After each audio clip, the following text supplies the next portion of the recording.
श्रीगणेशाय नमः। अथ श्री विष्णोरष्टोत्तरशतनामस्तोत्रम्। विष्णोर्जिष्णोर्वषट्कारो देवदेवो वृषाकपिः, दामोदरो दीनबन्धो रादिदेवोदितेः सुतः, पुण्डरीकः परानन्दः परमात्मा परात्परः, परशुधारी विश्वात्मा कृष्णः कलिमलापः। कौस्तुभोद्भासितो रश्को नरो नारायणो हरिः, हरो हरप्रियः स्वामी वैकुण्ठो विश्वतोमुखः। हृषीकेशो प्रमेयात्मा वराहो धरणीधरः, वामनो वेदवक्ता च वासुदेवः सनातनः। रामो विरामो विरजो रावणारे रमापतिः, वैकुण्ठवासी वसुमान् धनदो धरणीधरः। धर्मेशो धरणीनाथो ध्येयो धर्मभृतांवरः, सहस्रशीर्षा पुरुषः सहस्राक्षः सहस्रपात्। सर्वगः सर्ववित् सर्वः शरण्यः साधुवल्लभः, कौसल्यानन्दनः श्रीमान् रक्षः कुलविनाशकः। जगत्कर्ता जगद्धर्ता जगज्जेता जनार्तिः, जानकी वल्लभो देवो जयरूपो जलेश्वरः। क्षीराब्धिवासी क्षीराब्धे तनया वल्लभस्तथा, शेषशायी पन्नगारे वाहनो विष्टरस्रवाः। माधवो मधुरानाथो मोहदो मोहनासनः, दैत्यारिः पुण्डरीकाक्षो यच्युतो मधुसूदनः। सोमसूर्याग्निनयनो नृसिंहो भक्तवत्सलः, नित्यो निरामयः शुद्धो नरदेवो जगत्प्रभुः। हयग्रीवो जितरिपो रूपेन्द्रो रुक्मिणीपतिः, सर्वदेवमयः श्रीशः सर्वाधारः सनातनः। साम्यः सौम्यप्रदः सृष्टा विश्वक्सेनो जनार्दनः, यशोदातनयो योगी योगशास्त्रपरायणः। रुद्रात्मको रुद्रमूर्तिः राघवो मधुसूदनः, इति ते कथितं दिव्यं नाम्नामष्टोत्तरं शतम्। सर्वपापहरं पुण्यं विष्णोर्मिततेजसः,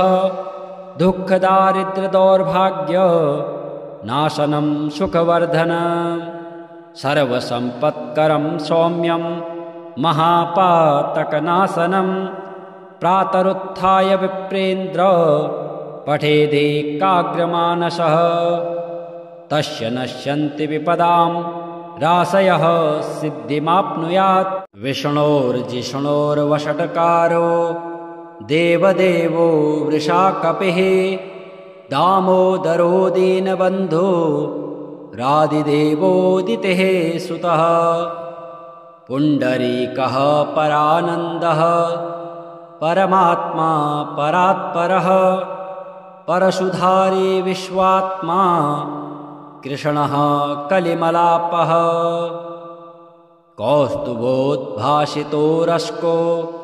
नरो नारायणो हरिः, हरो हरप्रियः स्वामी वैकुण्ठो विश्वतोमुखः।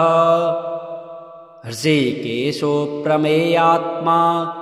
वराहो धरणीधरः, वामनो वेदवक्ता च वासुदेवः सनातनः। रामो विरामो विरजो रावणारे रमापतिः, वैकुण्ठवासी वसुमान् धनदो धरणीधरः। धर्मेशो धरणीनाथो ध्येयो धर्मभृतां वरः सहस्रशीर्षा पुरुषः सहस्राक्षः सहस्रपात् सर्वगः सर्ववित् सर्वः शरण्यः साधुवल्लभः कौसल्यानन्दनः श्रीमान् रक्षः कुलविनाशकः जगत्कर्ता जगद्धर्ता जगज्जेता जनार्तिः जानकीवल्लभो देवो जयरूपो जलेश्वरः क्षीराब्धिवासी क्षीराब्धे तनया वल्लभस्तथा शेषशायी पन्नगारे वाहनो विष्टरस्रवाः माधवो मधुरानाथो मोहदो मोहनासनः दैत्यारिः पुण्डरीकाक्षो यच्युतो मधुसूदनः सोमसूर्याग्निनयनो नृसिंहो भक्तवत्सलः नित्यो निरामयः शुद्धो नरदेवो जगत्प्रभुः हयग्रीवो जितरिपो रूपेन्द्रो रुक्मिणीपतिः सर्वदेवमयः श्रीशः सर्वाधारः सनातनः साम्यः सौम्यप्रदः सृष्टा विश्वक्सेनो जनार्दनः यशोदातनयो योगे योगशास्त्रपरायणः रुद्रात्मको रुद्रमूर्तिः राघवो मधुसूदनः इति ते कथितं दिव्यं नाम्नामष्टोत्तरं शतम् सर्वपापहरं पुण्यं विष्णोर्मिततेजसः दुःखदारिद्र्यदौर्भाग्य नाशनं सुखवर्धनं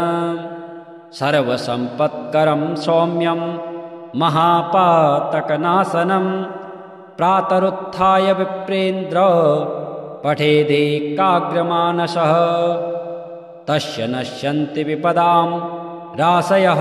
सिद्धिमाप्नुयात् विष्णोर्जिष्णोर्वषट्कारो देवदेवो वृषाकपिः दामोदरो दीनबन्धो रादिदेवोदितेः सुतः पुण्डरीकः परानन्दः परमात्मा परात्परः परशुधारी विश्वात्मा कृष्णः कलिमलापः कौस्तुभोद्भासितो रस्को नरो नारायणो हरिः हरो हरप्रियः स्वामी वैकुण्ठो विश्वतोमुखः हृषीकेशो प्रमेयात्मा वराहो धरणीधरः वामनो वेदवक्ता च वासुदेवः सनातनः रामो विरामो विरजो रावणारे रमापतिः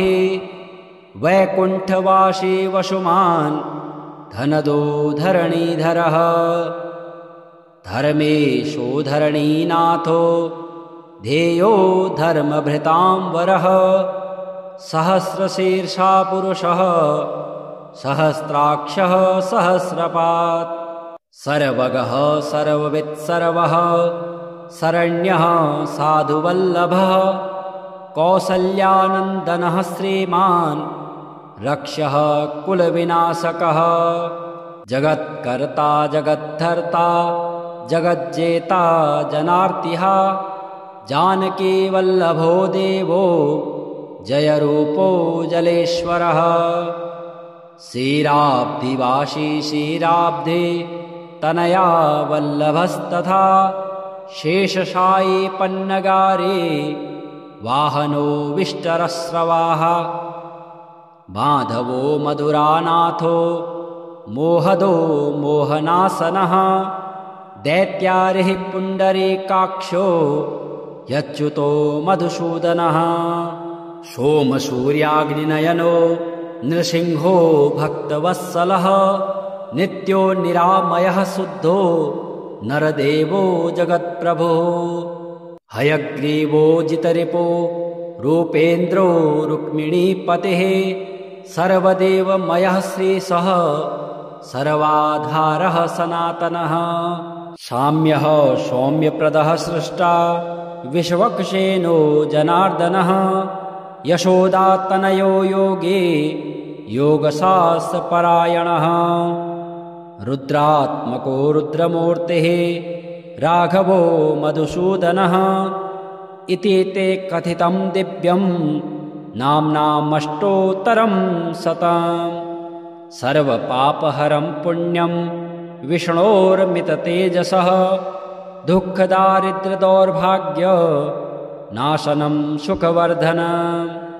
सर्वसम्पत्करं सौम्यं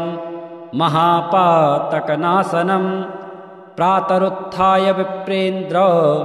पठेदेकाग्रमानसः तस्य नश्यन्ति विपदां राशयः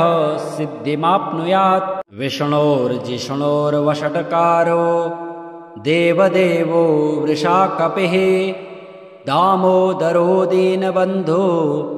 रादिदेवोदितेः सुतः पुण्डरीकः परानन्दः परमात्मा परात्परः परशुधारी विश्वात्मा कृष्णः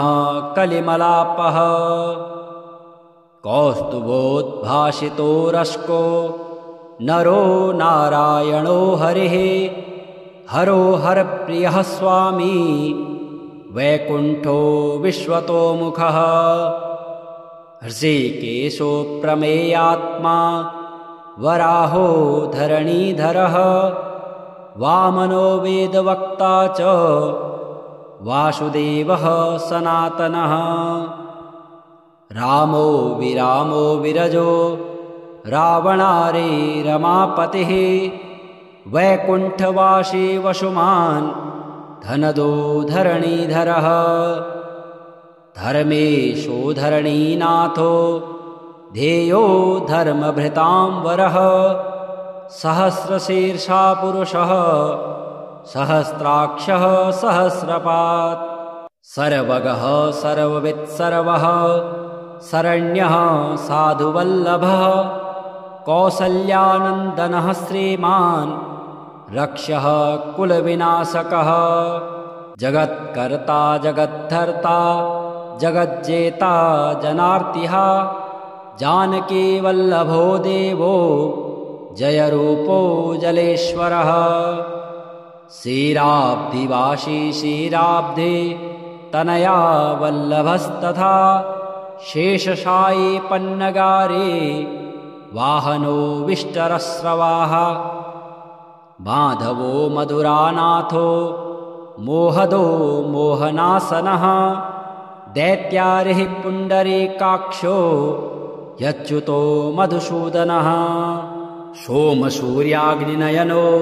नृसिंहो भक्तवत्सलः नित्यो निरामयः शुद्धो नरदेवो जगत्प्रभुः हयग्रीवो जितरिपो रूपेन्द्रो रुक्मिणीपतिः सर्वदेवमयः श्रीशः सर्वाधारः सनातनः साम्यः सौम्यप्रदः सृष्टा विश्वक्सेनो जनार्दनः यशोदातनयो योगे योगशास्त्रपरायणः रुद्रात्मको रुद्रमूर्तिः राघवो मधुसूदनः इति ते कथितं दिव्यं नाम्नामष्टोत्तरं शतम् सर्वपापहरं पुण्यं विष्णोर्मिततेजसः दुःखदारिद्र्यदौर्भाग्य नाशनं सुखवर्धनं सर्वसम्पत्करं सौम्यं महापातकनाशनं प्रातरुत्थाय विप्रेन्द्र पठेदेकाग्रमानसः तस्य नश्यन्ति विपदां राशयः सिद्धिमाप्नुयात् विष्णोर्जिष्णोर्वषट्कारो देवदेवो वृषाकपिः दामोदरो दीनबन्धो रादिदेवोदितेः सुतः पुण्डरीकः परानन्दः परमात्मा परात्परः परशुधारी विश्वात्मा कृष्णः कलिमलापः कौस्तुभोद्भासितो रश्को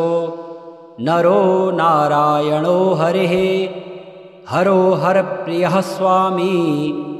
वैकुण्ठो विश्वतोमुखः हृषीकेशो प्रमेयात्मा वराहो धरणीधरः वामनो वेदवक्ता च वासुदेवः सनातनः रामो विरामो विरजो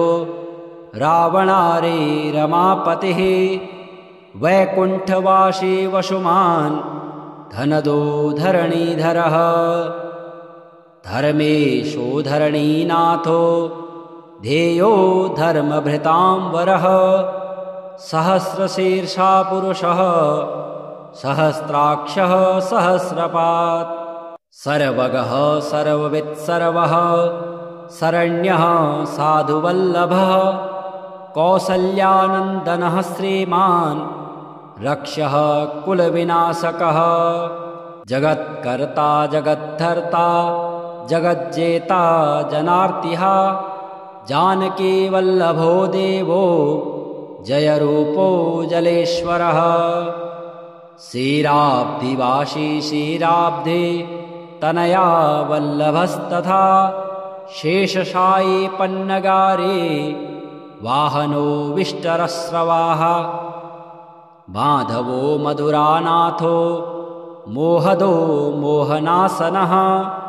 दैत्यारिः पुण्डरीकाक्षो यच्युतो मधुसूदनः सोमसूर्याग्निनयनो नृसिंहो भक्तवत्सलः नित्यो निरामयः शुद्धो नरदेवो जगत्प्रभुः हयग्रीवो जितरिपो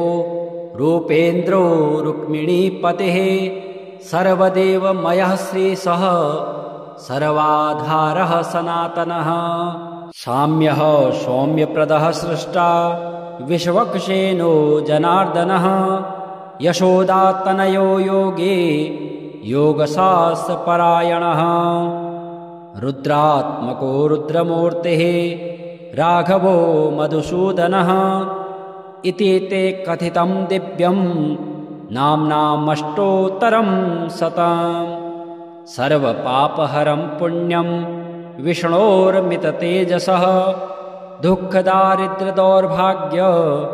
नाशनं सुखवर्धनं सर्वसम्पत्करं सौम्यं महापातकनाशनं प्रातरुत्थाय विप्रेन्द्र पठेदेकाग्रमानसः तस्य नश्यन्ति विपदां राशयः सिद्धिमाप्नुयात् विष्णोर्जिष्णोर्वषट्कारो देवदेवो वृषाकपिः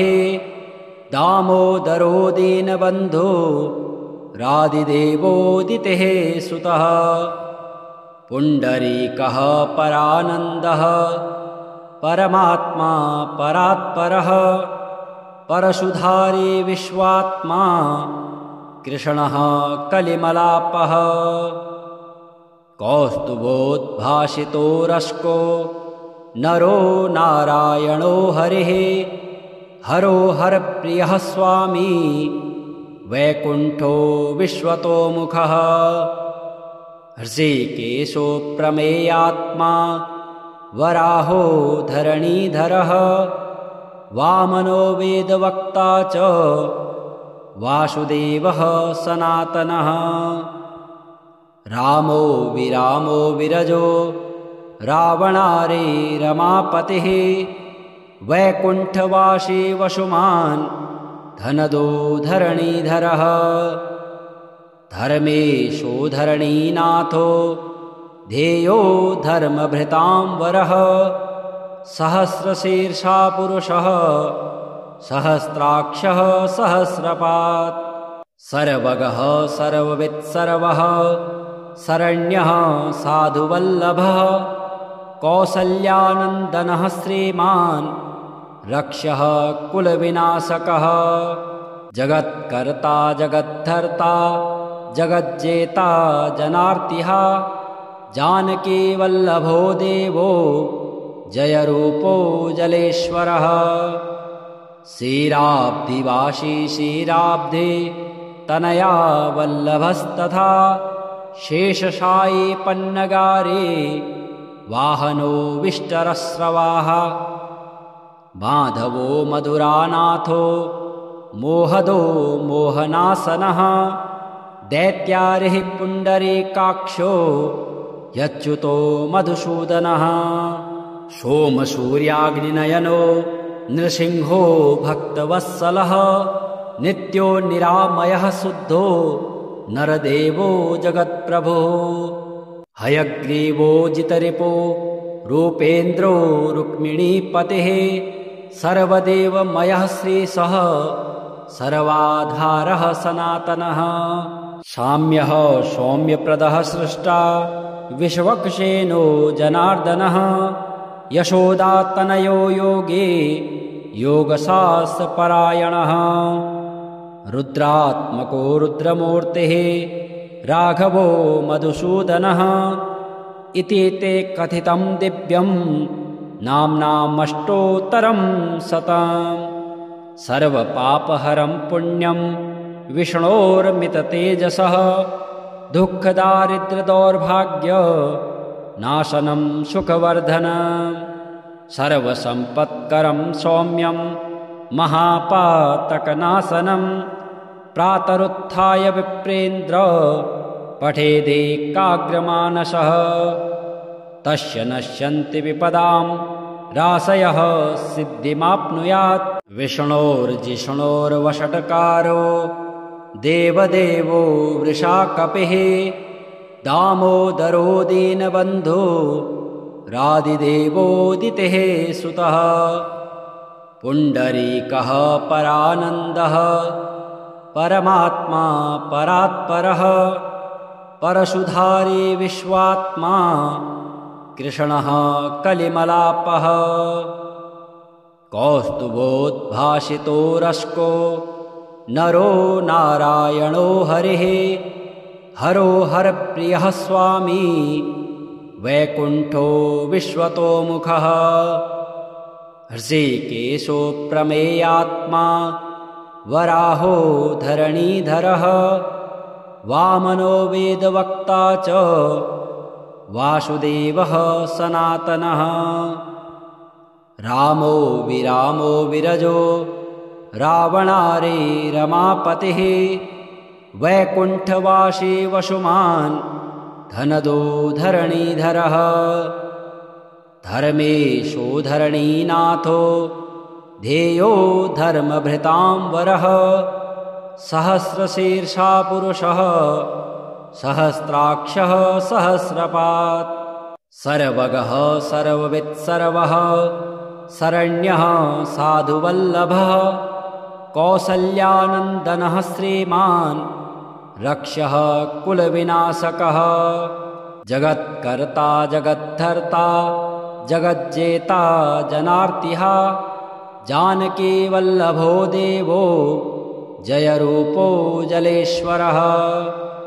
क्षीराब्धिवासी क्षीराब्धे तनया वल्लभस्तथा शेषशायी पन्नगारे वाहनो विष्टरस्रवाः माधवो मधुरानाथो मोहदो मोहनासनः दैत्यारिः पुण्डरीकाक्षो यच्युतो मधुसूदनः सोमसूर्याग्निनयनो नृसिंहो भक्तवत्सलः नित्यो निरामयः शुद्धो नरदेवो जगत्प्रभुः हयग्रीवो जितरिपो रूपेन्द्रो रुक्मिणीपतिः सर्वदेवमयः श्रीशः सर्वाधारः सनातनः साम्यः सौम्यप्रदः सृष्टा विश्वक्सेनो जनार्दनः यशोदातनयो योगे योगशास्त्रपरायणः रुद्रात्मको रुद्रमूर्तिः राघवो मधुसूदनः इति ते कथितं दिव्यं नाम्नामष्टोत्तरं शतम् सर्वपापहरं पुण्यं विष्णोर्मिततेजसः दुःखदारिद्र्यदौर्भाग्य नाशनं सुखवर्धनं सर्वसम्पत्करं सौम्यं महापातकनाशनं प्रातरुत्थाय विप्रेन्द्र पठेदेकाग्रमानसः तस्य नश्यन्ति विपदां राशयः सिद्धिमाप्नुयात् विष्णोर्जिष्णोर्वषट्कारो देवदेवो वृषाकपिः दामोदरो दीनबन्धो रादिदेवोदितेः सुतः पुण्डरीकः परानन्दः परमात्मा परात्परः परशुधारी विश्वात्मा कृष्णः कलिमलापः कौस्तुभोद्भासितो रस्को नरो नारायणो हरिः हरो हरप्रियः स्वामी वैकुण्ठो विश्वतोमुखः हृषीकेशो प्रमेयात्मा वराहो धरणीधरः वामनो वेदवक्ता च वासुदेवः सनातनः रामो विरामो विरजो रावणारे रमापतिः वैकुण्ठवासी वसुमान् धनदो धरणीधरः धर्मेशो धरणीनाथो ध्येयो धर्मभृतां वरः सहस्रशीर्षा पुरुषः सहस्राक्षः सहस्रपात् सर्वगः सर्ववित्सर्वः शरण्यः साधुवल्लभः कौसल्यानन्दनः श्रीमान् रक्षः कुलविनाशकः जगत्कर्ता जगद्धर्ता जगज्जेता जनार्तिः जानकीवल्लभो देवो जयरूपो जलेश्वरः क्षीराब्धिवासी क्षीराब्धे तनया वल्लभस्तथा शेषशायी पन्नगारे वाहनो विष्टरस्रवाः माधवो मधुरानाथो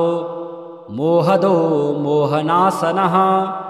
दैत्यारिः पुण्डरीकाक्षो यच्युतो मधुसूदनः सोमसूर्याग्निनयनो नृसिंहो भक्तवत्सलः नित्यो निरामयः शुद्धो नरदेवो जगत्प्रभुः हयग्रीवो जितरिपो रूपेन्द्रो रुक्मिणीपतिः सर्वदेवमयः श्रीशः सर्वाधारः सनातनः साम्यः सौम्यप्रदः सृष्टा विश्वक्सेनो जनार्दनः यशोदातनयो योगे योगशास्त्रपरायणः रुद्रात्मको रुद्रमूर्तिः राघवो मधुसूदनः इति ते कथितं दिव्यं नाम्नामष्टोत्तरं शतम् सर्वपापहरं पुण्यं विष्णोर्मिततेजसः दुःखदारिद्र्यदौर्भाग्य नाशनं सुखवर्धनं सर्वसम्पत्करं सौम्यं महापातकनाशनं प्रातरुत्थाय विप्रेन्द्र पठेदेकाग्रमानसः तस्य नश्यन्ति विपदां राशयः सिद्धिमाप्नुयात्।